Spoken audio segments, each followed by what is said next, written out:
¿Cómo estáis? Bienvenidos a este programa Agua Viva, una semana más. Desde Murcia, España, desde Radio y Televisión Vida, os saluda vuestro amigo y vuestro servidor Juan Carlos Parra. Es un honor para mí esta media hora aproximadamente en la que vamos a edificarnos, en la que vamos a ver en la palabra verdades que son tesoros y que son un gran ánimo para nuestra fe. Saludo especialmente a la audiencia en podcast, en YouTube, en nuestra app Vida RTV, la puedes descargar de forma gratuita, y a las radios hermanas, amigas como Radio Onda Paz, Onapau, también Dinamis Radio, Radio El Buen Pastor, Radio Bonao Bendición, y los que se conecten a través de televisión también, desde otras televisiones, Telebendición y cualquier otro canal. Un abrazo en el amor de Cristo Jesús. Hoy el título de este programa es Fidelidad abre las compuertas. Y antes de entrar a la palabra, vamos a invocar el nombre del Señor juntos. Padre, gracias por este programa, gracias, Padre, por sabernos en tu presencia. Espíritu Santo, querido, querrías abrirnos tu palabra, hacernos entender tus verdades, revelarnos un poco más el reino. Tenemos hambre de ti, Señor. Queremos vivir en justicia, en piedad, en verdad, en rectitud, una vida que te agrada, y sabemos que eso no es en nuestra fuerza ni en nuestra sabiduría, sino en tu poder y en tu sabiduría, por tu Espíritu. Gracias, Señor, porque siempre tienes para nosotros edificación, un pan del rostro, un pan de la presencia. Amamos, Señor, tanto estos momentos de quietud, de intimidad contigo, de aquietar el alma y venir a tus pies, así como María venía a tus pies, porque hay tanta necesidad en este mundo. Hay desierto, sequía, y solo tú, Señor Jesús, eres nuestra agua viva, el que nos sacia, el que nos llena y el que nos renueva. Gracias por cada amigo, amiga que se conectan, y te presento, Señor, de nuevo este tiempo, dándote toda la honra y toda la gloria en el nombre de Jesús. Amén y amén. Y quiero comenzar leyendo en Malaquías capítulo 3, desde el versículo 6 hasta el 12, en clave no tanto de generosidad, sino en clave de fidelidad. Y otra cosa que me ha llamado la atención es que es una palabra que se puede aplicar a nivel cuerpo, a nivel, por ejemplo, corporal, como congregaciones, como iglesias, como pueblo del Señor. Y no solamente muchas veces la hemos tomado de forma, y también lo haremos hoy, de forma individual, pero nota que la palabra que vamos a estudiar, compuertas, es una palabra que no solamente se puede traducir como ventanas, como de hecho se hace, sino que compuertas nos remite a una puerta gigantesca o a una ventana gigantesca. Compuertas es, por ejemplo, cuando se abren las presas, ¿no? Los estanques de agua, se abren esas compuertas y sale muchísima agua. Compuertas para que, no sé, en un hangar gigantesco se abren las compuertas y pueden salir aviones o grandes vehículos. Nos remite a esa imagen de una puerta muy, muy grande. Las compuertas es una palabra que se usa en el diluvio. Cuando dice que el Señor abrió las ventanas de los cielos y cayó lluvia y llenó la tierra por completo, se refiere a el agua que estaba retenida como si fuese vapor de agua, estaba en el cielo, en la atmósfera retenida porque no llovía antes del diluvio, sino que caía un rocío que regaba la tierra. Y hubo un cambio abrupto de temperatura que hizo que las fuentes del abismo, las compuertas, se abrieran y bajó el agua de forma que el diluvio lo podemos entender como un cataclismo, como algo que produjo extinción de algunas especies y produjo un cambio no solamente en el clima de la Tierra, sino incluso en la geografía, en la orografía del planeta Tierra. No solo se abrieron ventanas, se abrieron compuertas. Eso produjo que el agua cayera pues a borbotones, en una forma magnífica. Por eso el arca de Noé no solamente era un barco, era más bien un submarino. Estaba totalmente cubierto por arriba, por abajo, por los lados, calafateado para que no hubiese filtración de agua. Y solamente tenía una puerta que el Señor la cerró y una ventana. Entonces, uno puede pensar en el barco, ¿verdad? En el arca de Noé como un barco, pero cuando cayó el agua, cayó por arriba, se movió el agua abajo y el arca se convirtió prácticamente en un submarino. Otro momento en el que se usa esta palabra compuertas es en el sitio de Samaria, cuando, recordáis, por mucho tiempo estuvo esa ciudad amurallada, rodeada por un ejército enemigo, al punto que la gente se moría de hambre, los animales también. Bueno, algo dantesco, las madres se comían a sus hijos, terrible.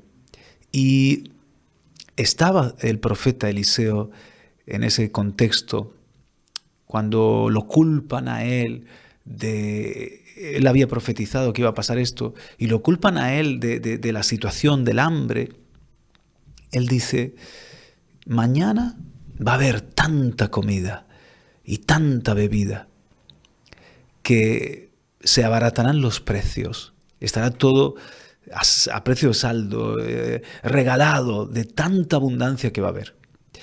Y el oficial del rey, que oye estas palabras, no se lo puede creer, porque de una escasez extrema, donde todo cuesta muchísimo porque no se puede hallar alimento ni bebida, a que diga el profeta, mañana mismo va a cambiar este panorama y va a haber en abundancia muchísimo. Pues es una locura para cualquier mente y para cualquier lógica. Entonces este hombre en incredulidad dice lo siguiente, aunque el Señor abriese las ventanas en los cielos y cayese pan y provisión en abundancia, lo que tú estás diciendo sería imposible. Le dice al profeta Eliseo lleno de incredulidad. Y el profeta Eliseo le contesta, mira, lo verás y no lo vas a probar. Por tu incredulidad lo vas a ver, que se cumple, que se confirma mi palabra, pero no lo vas a disfrutar. Y así sucedió. En la historia de los 4 leprosos, el Señor en la noche hizo que el ejército de los enemigos huyera, despavorido, oyeron un ruido, un estruendo, como de una multitud gigante, grandísima, que venía contra ellos, un ruido que iba en crecimiento, por lo tanto daba la sensación de que se aproximaba un enorme ejército y los rodeaba, y salieron despavoridos, dejaron las armas, dejaron las ropas, dejaron las tiendas, dejaron las provisiones y así huyeron. Y los 4 leprosos que estaban muriéndose de hambre dentro de la ciudad dijeron, bueno, vamos a ver si los enemigos tienen compasión de nosotros, igual somos leprosos, vamos a morir por la lepra, o si nos quedamos en la ciudad de Samaria vamos a morir de hambre. No tenemos nada que perder. Y fueron al campamento que rodeaba, que sitiaba la ciudad, y descubrieron para su sorpresa que habían huido los enemigos de Israel y que estaba toda la provisión. Comenzaron a comer, a beber y dieron la noticia en la ciudad. La historia, por hacerla corta, cuando descubrieron que era verdad lo que decían los 4 leprosos, la gente salió de la ciudad en avalancha. Y el oficial del rey, aquel que había dicho, aunque el Señor abriese las compuertas de los cielos y derramase pan, enviase bendición, todavía así no se cumpliría tu palabra, le dijo a Eliseo. Ese mismo hombre se había puesto en la puerta como para controlar el paso de la gente y lo pisaron, le pasaron por arriba y este hombre murió. De manera que Se cumplió la palabra de Eliseo, él vio el milagro, pero no lo disfrutó a causa de su incredulidad. De nuevo, la palabra es compuerta. De manera que cuando pensamos en compuerta, no es solamente una puerta o una ventana que se puede aplicar más a una bendición individual. Estamos hablando de algo que tiene una magnitud tan grande que afecta a un pueblo, que afecta a una ciudad, que afecta a una congregación, que nos afecta más como comunidad. Dios quiere abrir compuertas de bendición, bendecirnos en esa forma sobrenatural y sobresaliente. ¿Qué es lo que necesita de nosotros para cumplir ese deseo? Fidelidad. Y no solamente estoy refiriéndome a la generosidad de Malaquías capítulo 3, de dar ofrendas al Señor. El problema de Israel en este momento de Malaquías capítulo 3 era un problema de infidelidad. El pueblo había dejado al Señor. Y un síntoma de que te apartas del Señor es que descuidas el altar. Cuando yo descuido mi vida de oración, ya no me esfuerzo por servirle, ya no pienso en los pobres, ya no pienso en contribuir para su obra, ya no tengo una adoración, un deseo de adorarle o de traer una ofrenda. ¿Eso qué quiere decir? Que le he dado la espalda al Señor, que me he alejado de Él. En el altar hay un termómetro. ¿Cómo respondo ante el altar? Manifiesta cómo está mi actitud y mi corazón hacia el Señor. Eso es lo que le pasaba a Israel. Primeramente los sacerdotes, porque el libro de Malaquías habla a los sacerdotes y los sacerdotes habían dejado de honrar al Señor. Si yo soy padre, ¿dónde está mi honra? De temer al Señor. Si yo soy Señor, ¿dónde está mi reverencia, mi temor? Y veían el oficio de adorar, de traer ofrendas como un fastidio, como lo hacían con desgana, le daban a Dios cumpliendo cualquier cosa, deshonrando realmente su ministerio, su sacerdocio. Pero es que el pueblo estaba también en infidelidad. Si el liderazgo, la clase sacerdotal estaba así, ¿cómo estaría el pueblo? El pueblo tenía problemas de violencia entre ellos, hermanos contra hermanos, rivalidad en el matrimonio. Porque Malaquías es un mensaje que llama a la restauración y prepara a un pueblo para que vuelva a la fidelidad.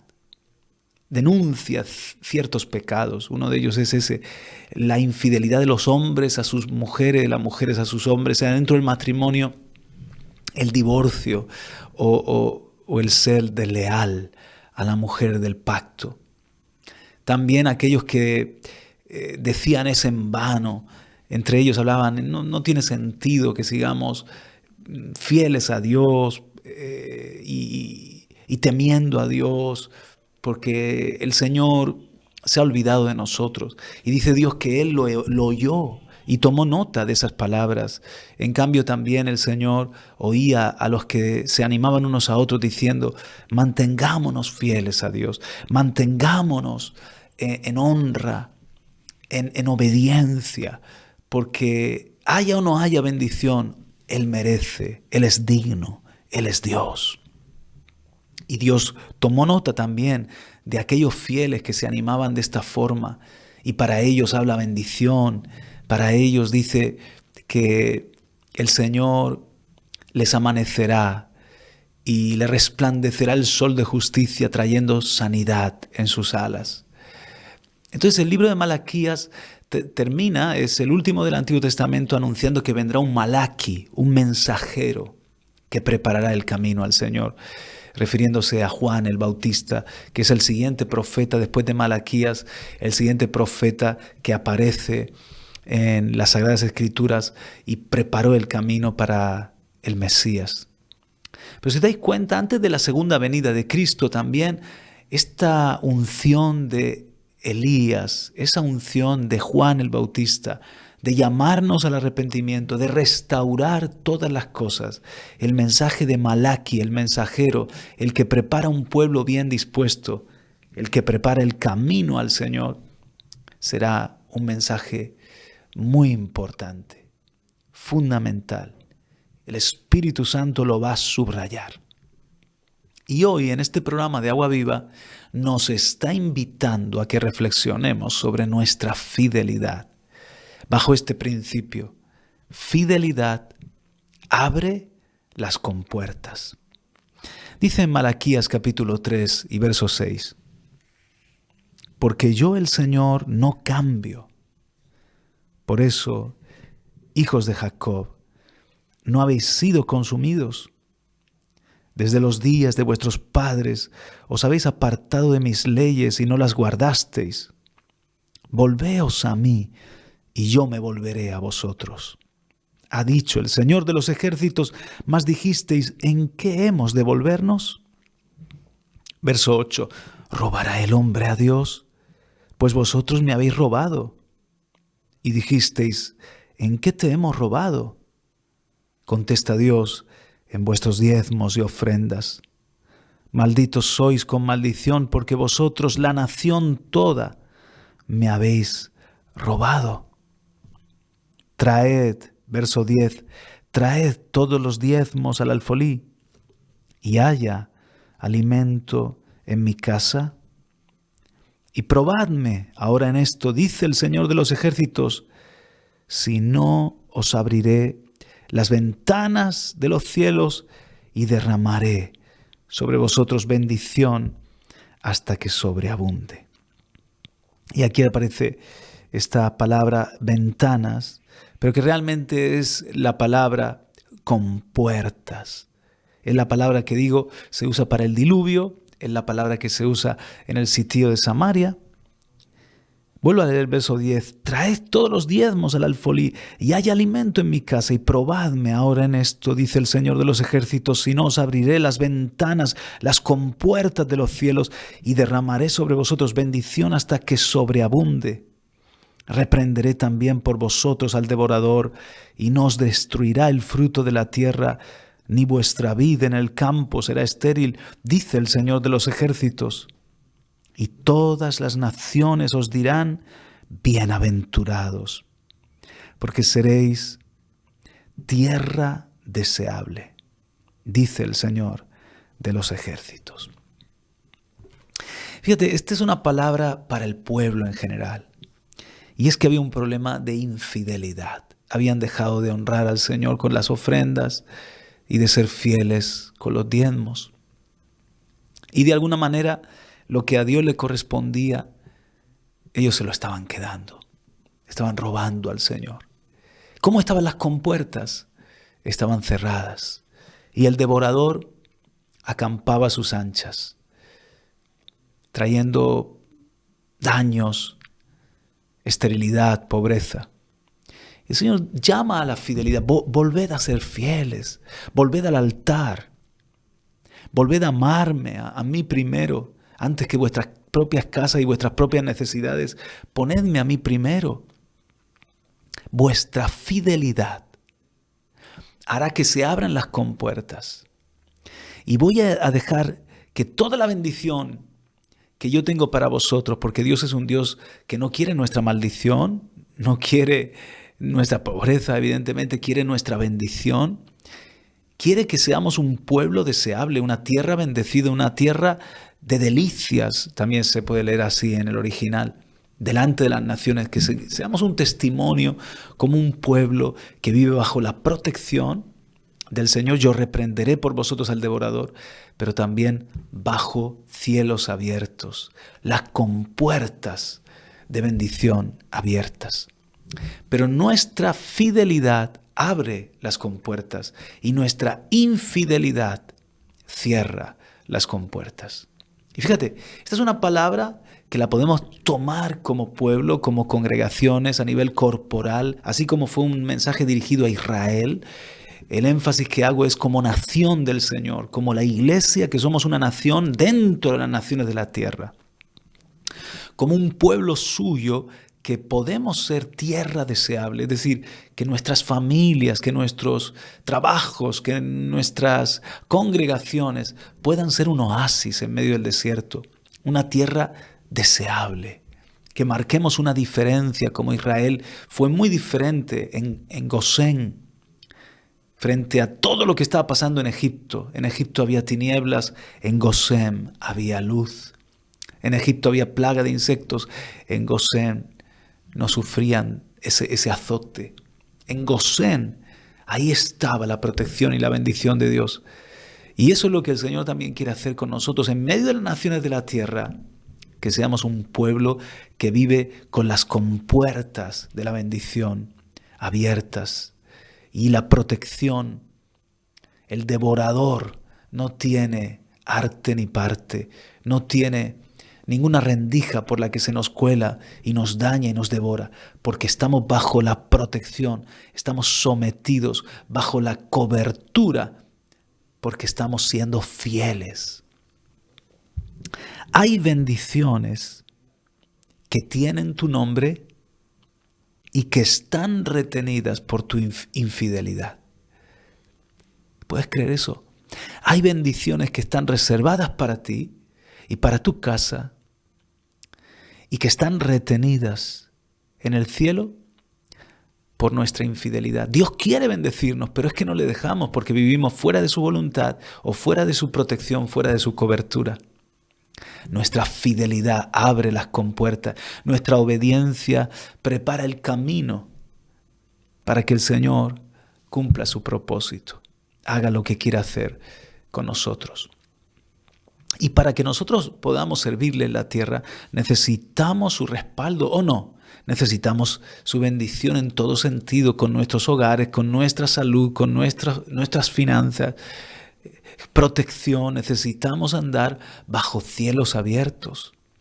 Nuestra infidelidad cierra las compuertas, cierra cielos y da lugar, todo lo contrario, al devorador, al que solamente pretende matar, robar y destruir. Entonces Dios nos llama, y subrayo esto otra vez, hago este énfasis, como pueblo, como iglesia, como hijos e hijas de Dios, como congregaciones, no solamente una palabra que la tomas para ti individual, pensando en puertas que Dios te va a abrir, en ventanas que Dios te va a abrir, pero hay compuertas. Estoy hablando ahora de lo que podemos marcar si nos volvemos al Señor en fidelidad. Podemos marcar la historia, podemos diferenciarnos y que se vea Gosén en nosotros, que hay una diferencia porque la mano del Dios Altísimo, el rostro del Dios Altísimo sonríe, su bendición, su compuerta está abierta y su bendición está derramándose hasta que sobreabunde. Como sobreabundó el agua en el diluvio, como sobreabundó el alimento en los días del sitio de Samaria, así Dios quiere también hacerlo. Otra vez repito, hay bendiciones que tienen tu nombre y que te están esperando, que están retenidas por causa de tu infidelidad. Vuélvete al Señor, vuélvete en fidelidad. Dale tu corazón, dale tu adoración, dale tus diezmos y ofrendas también. Dale tu tiempo, que Él sea tu rey y tu prioridad. Hay bendiciones, incluso mira lo que te voy a decir, que tienen el nombre de otro y que te van a ser dadas si eres fiel. Porque es el principio de la mayordomía. Al que fue fiel, en lo poco administrando, el Señor le dio más. Y al que fue infiel, lo que era para él le fue quitado y se le dio al que fue fiel. Entonces me atrevo a decir que hay bendiciones que tienen el nombre de otro y que Dios está buscando a los fieles para entregárselas. Porque ha esperado, ha llamado y no hemos respondido. Y finalmente el Señor dice, por la infidelidad de Juan, esta bendición pasa a María, este plan mío, este propósito, esto que quiero hacer, que iba a hacer con Juan, su infidelidad cerró el camino. Pero voy a buscar a alguien fiel y se lo voy a entregar.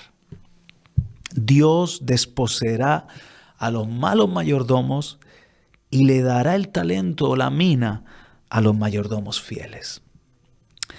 ¿Sabes? Vemos en la palabra que el reino puede ser dado y puede ser quitado.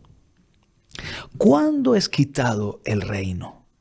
Número 1, el reino es quitado por desobediencia. Tenemos el ejemplo de Saúl en 1 Samuel 28:17. El reino te es quitado, Saúl. Dios ha buscado un hombre conforme a su corazón que haga todas mis voluntades, es decir, David. La desobediencia hizo que el reino le fuese quitado a Saúl y le fue entregado a un hombre dispuesto a hacer la voluntad de Dios, a David. 2. ¿Cuándo es quitado el reino? El reino es quitado por el orgullo, por la altivez, por el endiosamiento del ego, incluso por la ingratitud. Nabucodonosor, esto está en Daniel 4:31. Si el ejemplo de Saúl está en 1 Samuel 28:17, que le fue quitado el reino a Saúl, a Nabucodonosor le fue quitado el reino en Daniel 4:31. Y no se le devolvió hasta que reconoció que es el cielo el que gobierna. Fue la soberbia la que hizo que el reino le fuese quitado. Cuidado con esto. Y por último, Mateo 21:43. El reino es quitado cuando no damos los frutos que son del Señor. Cuando nos adueñamos de lo que es suyo. Está en mi casa, estos son mis hijos, está en mi iglesia, está en mi ministerio. Esto es justo que sea para mí y pienso en mí y no pienso que solo soy un mayordomo y que los frutos son para el Señor de la viña. Entonces le fue quitado a Israel el reino y fue dado a una nación nueva, el Israel espiritual, que somos los que nos convertimos a Cristo, judíos, gentiles, ¿verdad? Y que tenemos que dar los frutos del reino. ¿Cuándo es quitado el reino? Número 1, por la desobediencia, como vemos en Saúl. Número 2, por la soberbia, cuando somos orgullosos, ingratos, como Nabucodonosor. Número 3, por no dar los frutos al Señor y adueñarnos de lo que es de Él. Lo vemos en Mateo 21:43, fue lo que le sucedió al Sanedrín, a los líderes de Israel.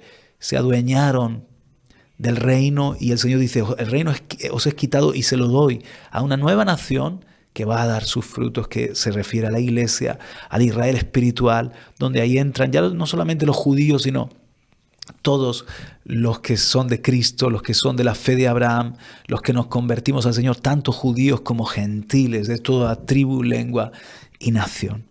Ahora, por el contrario, si el reino es quitado en estos 3 supuestos, el reino es afirmado. El reino es dado y afirmado. ¿Cómo? ¿Cómo es afirmado el reino? En primer lugar, con obediencia. Si nos mantenemos con obediencia, con un corazón deseoso de hacer todas sus voluntades, como el que tenía David, un corazón conforme al del Señor, un corazón que anhela, que desea, aun con nuestros defectos, hacer todas sus voluntades. Número 2, con humildad y sumisión, cuando reconocemos que de Dios es todo, que Dios es el que gobierna, estamos humillados y quebrantados, el Señor afirma el reino cuando hay humillación y cuando dependemos de Él. Y número 3, cuando hay fidelidad como mayordomos. La fidelidad afirma el reino. La fidelidad. ¿Por qué le quitó el reino a Israel? Por su infidelidad, por no dar el fruto. Si nos mantenemos fieles y damos el fruto que Él espera, entonces la fidelidad como mayordomos afirma el reino. Y el que es fiel como mayordomo del Señor le va a dar más. Fidelidad abre las compuertas. Necesitamos urgentemente, todos como pueblo de Dios, ser fieles al Señor para que Él abra las compuertas, derrame sus bendiciones, nos entregue sus propósitos, lleve hacia adelante su plan en la tierra y reprenda al devorador. Incluso las otras naciones de la tierra puedan ver que hay algo en nosotros que nos hace tierra deseable, tierra de delicias. Espero que esta palabra te anime, te rete y que juntos le podamos dar al Señor esa fidelidad que Él espera. Hasta la semana que viene. Esto ha sido todo en Agua Viva. Te mando un abrazo. En el amor de Cristo se despide Juan Carlos Parra.